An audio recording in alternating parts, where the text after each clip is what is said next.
Hello বন্ধুরা, আমি লাড্ডু গোপাল। আমার একটা নতুন ভিডিওতে তোমাদের সবাইকে বুক ভরা ভালোবাসা। আশা করছি তোমরা সবাই ভালো আছো, আর আমিও এদিকে খুব ভালো আছি। সকালে ঘুম থেকে উঠতে দেরি হয়ে গেছে বলে আজকে না সব কিছু গুছিয়ে নিয়ে আমার অফিস যেতেও বেশ লেট হয়ে গেছে। জাপানি কেউ লেট করলে না তাকে সবাই খুব খারাপ চোখে দেখে। দেখি আজ আমার কপালে কি আছে।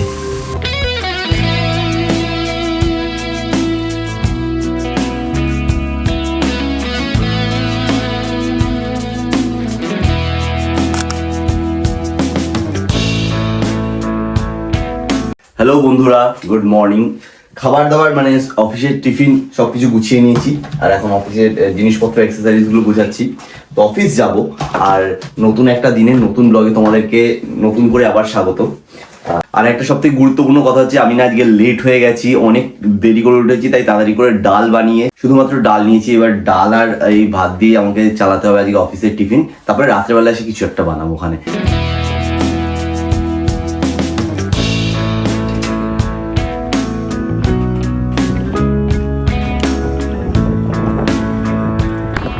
অফিসের জন্য বেরিয়ে পড়েছি, অলরেডি অনেক লেট হয়ে গেছে। আর জাপানে লেট হওয়া মানে মারাত্মক ব্যাপার। তাই তোমাদের সাথে পরে কথা।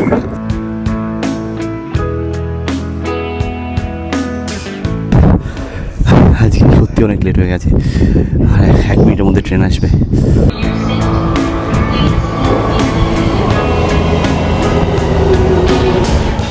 দেখো এরা কত ডিসিপ্লিনড, যে লাইনে দাঁড়িয়ে আছে, লাইন কিন্তু এরা ভাঙবে না, আবার সবাই নামবে তারপরে গিয়ে উঠবে। এত সুন্দর এরা মানে সব কিছু মেনটেন করে। এখানকার ডিসিপ্লিন দেখলে পুরো পাগল হয়ে যাবে।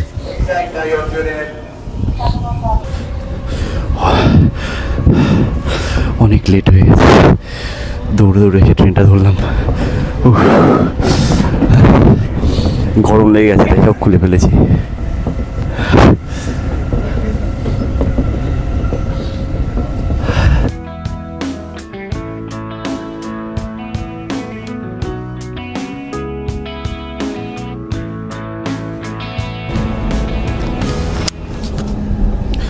করোনা গেছে কিন্তু এখন 5 বছর হয়ে গেছে, এরা কিন্তু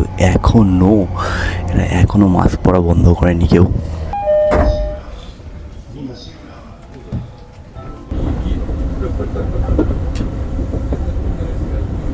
মানে এরা এখনো মাস্ক পরে, এত ডিসিপ্লিন।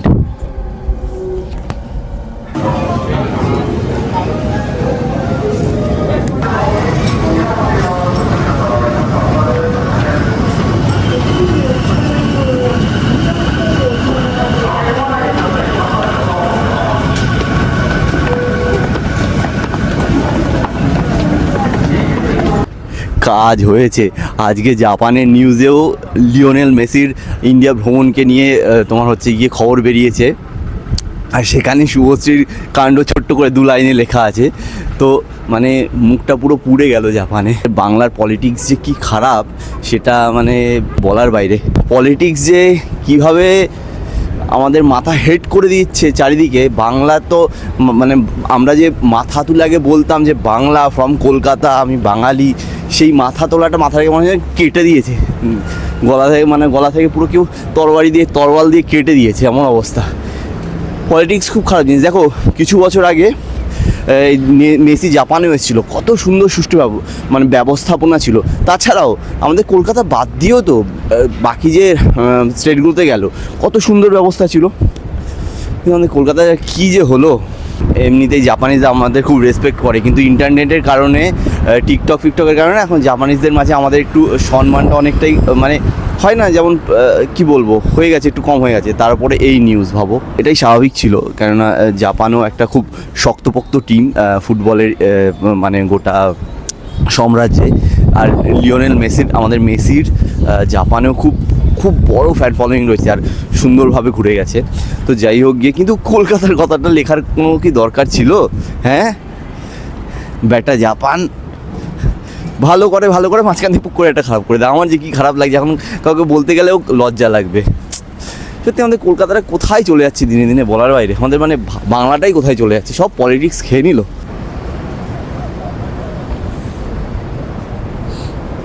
আচ্ছা যাই হোক, আমি একতরফা হয়তো বলে যাচ্ছি, তোমাদের কী মতামত এটা নিয়ে আমাকে একটু কমেন্টে জানাও যে এই ব্যাপারটা নিয়ে তোমাদের কী মতামত, কার মনে হয় যে দোষী, মানে দোষটা কার ছিল, বা মেসি কি আর একটু থাকতে পারতো, নাকি পলিটিশিয়ানদের দোষ ছিল, নাকি ব্যবস্থাপনার দোষ ছিল, কী বলবো বলো দেখি।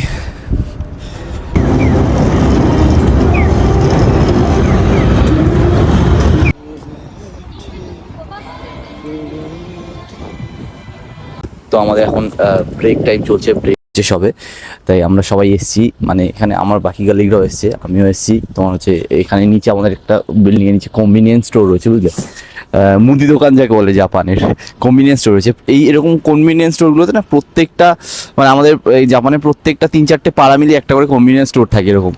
তো চলো তোমাদের দেখাচ্ছি কনভিনিয়েন্স স্টোরের একটা স্পেশাল জিনিস বলছি। এখানে সমস্ত যারা আমাদের ইন্ডিয়ান বা বাংলাদেশের ছেলেপেলে আসে, তারা এখানেই কাজ করে, স্টুডেন্ট অবস্থায় কাজ করে টাকা পয়সা জমায় বা বাড়িতে টাকা পাঠায়, এই সব সেই কোম্পানি। আমিও যখন স্টুডেন্ট ছিলাম তখন এই কোম্পানিতেই কাজ করছি। তো এই কনভিনিয়েন্স স্টোর, এগুলোকে বাংলায়, পাতি বাংলায় যদি এগুলোকে ট্রান্সলেট করা হয়, এগুলোকে বলা হয় সুবিধাজনক স্টোর, মানে মুদি দোকানই বলা চলে এক প্রকার। চলো ভেতরে দেখি। এই যে আমার কোম্পানির বাকি স্টাফরা এখানে এসে সিগারেটও খাচ্ছে। এই সে স্টোরের মধ্যে চলে এসেছি। এই স্টোরগুলোতে না মানে যাবতীয় যা কিছু জিনিসপত্র পাওয়া যায় মুদি দোকানের মতন, আমাদের ওখানে মুদি দোকানের মতন। মাস্ক পাওয়া যায়, খাবার দাবার সব কিছু পাওয়া যায়। খাবার দাবার দেখাচ্ছে তোমাদের, দাঁড়াও। মদ পাওয়া যায়, জুস পাওয়া যায়। আমি একটা জুস নেব, আমি চা নেবো। তো এই এখানে খাবার দাবার সব কিছুই পাওয়া যায়। এটা কি বলতো, বিভিন্ন অফিস টফিসের নিচে, পাড়ার মোড়ে, পাড়ায় টাড়ায় থাকে। কনভিনিয়েন্ট স্টোর, মানে হেল্পফুল হয় প্রচণ্ড। তো এইগুলোতেই আমি যখন স্টুডেন্ট ছিলাম তখন এরকম দোকানগুলোতে কাজ করতাম। সমস্ত যারা ইন্ডিয়ানরা আসে, যারা বাংলাদেশিরা আসে, তারা এসে এই দোকানেই কাজ করে, এইসব দোকানে কাজ করে জাপানিজ শেখে, লোকের সাথে কথা বলতে জাপানিজ শেখে, এবং তারপরে গিয়ে মানে আমাদের ভাষাগুলো ভালো হয়। এই দেখো, এরা যারা কাজ করছে না, এরকম এই কাজগুলো কিন্তু এরকমই। এখানে এই জায়গাটা গুছাতে হবে, কাস্টমার আসলে কাস্টমার হ্যান্ডেল করতে হবে। তো এরা কিন্তু বেশিরভাগই চাইনিজ বা বিদেশি স্টুডেন্ট। জাপানিজ কিন্তু খুব কম, 95%-এর ওপরে লোকজন বিদেশি। তো এখান থেকে এরা কাজ করে, স্টুডেন্ট অবস্থায় টাকা জমায়, তারপর এই দিয়েই সমস্ত যাবতীয় খরচ চালায়।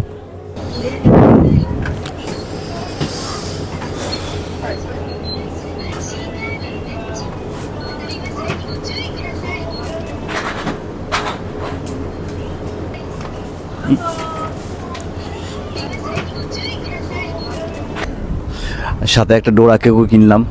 এই যে কেকটা, সে ডোরেমনে খায় না, ডোরেমি ডোরা কেক, সেই কেক। তো ওইদিকে আমার কালিগরা রয়েছে, ওদের সামনে ভিডিও করি না, আর এমনি জানে ওরা আমি ইনস্টাগ্রাম করি, কিন্তু এটা জানে না যে আমি ব্লগও করি। এই জন্য এদিকে চলে আসলাম কথা বলার জন্য। তো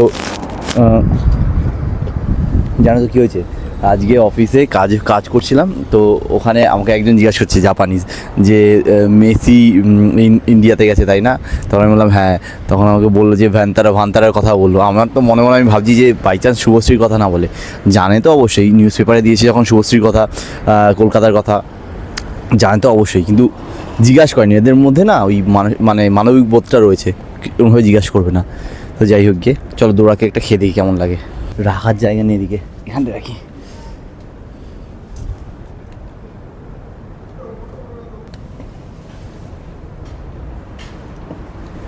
এই যে ডোরা কেক, এটা দেখো পুরো সেই ডোরেমনের কেকের মতন।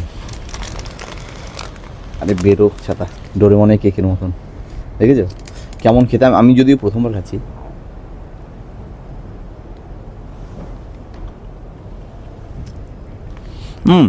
ভালো লাগে, দারুণ খেতে।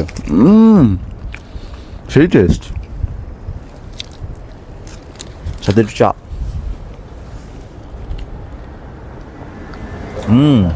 ডোরেমনের এই ডোরাকে কিন্তু আমি প্রথম খাচ্ছি। আর দেখো কালারটা, ডোরেমনের সব থেকে প্রিয় কেক ছিল এটা। অসম, আমি আরও খাবো।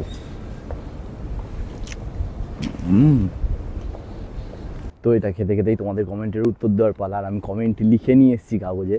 আজকে যার কমেন্টের উত্তর দেবো সে হচ্ছে অলোকানন্দা চক্রবর্তী।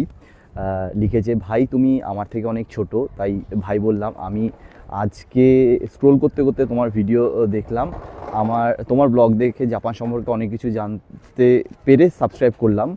আমার জাপান সম্পর্কে জানার খুব ইচ্ছা। থ্যাঙ্কস আ লট, ভালো থেকো। কমেন্টটা পড়ে খুবই ভালো লাগলো, তোমাকেও থ্যাংক ইউ। আর অনেক ভালোবাসা লাড্ডু গোপালের তরফ থেকে। আর সাবস্ক্রাইব করার জন্য তো কিছু বলার নেই। যারা যারা সাবস্ক্রাইব করছো তাদের সবাইকে আমার মন থেকে আন্তরিকভাবে অনেক ভালোবাসা। গান সম্পর্কে আরও অনেক কিছু বলার আছে, অনেক কিছু জানানোর আছে, যেটা আমি গত 9-10 বছর ধরে এখানে থেকে নেটিভ জাপানিজদের মতন মানে সব কিছু জানতে পেরে তোমাদেরকে জানাবো এক এক করে এক একটা ব্লগে। আর যারা এখনও কমেন্ট করোনি তারা কমেন্ট করো, কী জানতে চাও, কী প্রশ্নের উত্তর আমার থেকে নিতে চাও সেটা অবশ্যই কমেন্টে জানিও। তোমাদের প্রত্যেকের নাম নিয়ে আমি এরকম করে কমেন্ট পড়বো এবং তার উত্তরও দেবো। আর সাথে করে আজকের ব্লগটা আমি এখানেই শেষ করছি। বাই।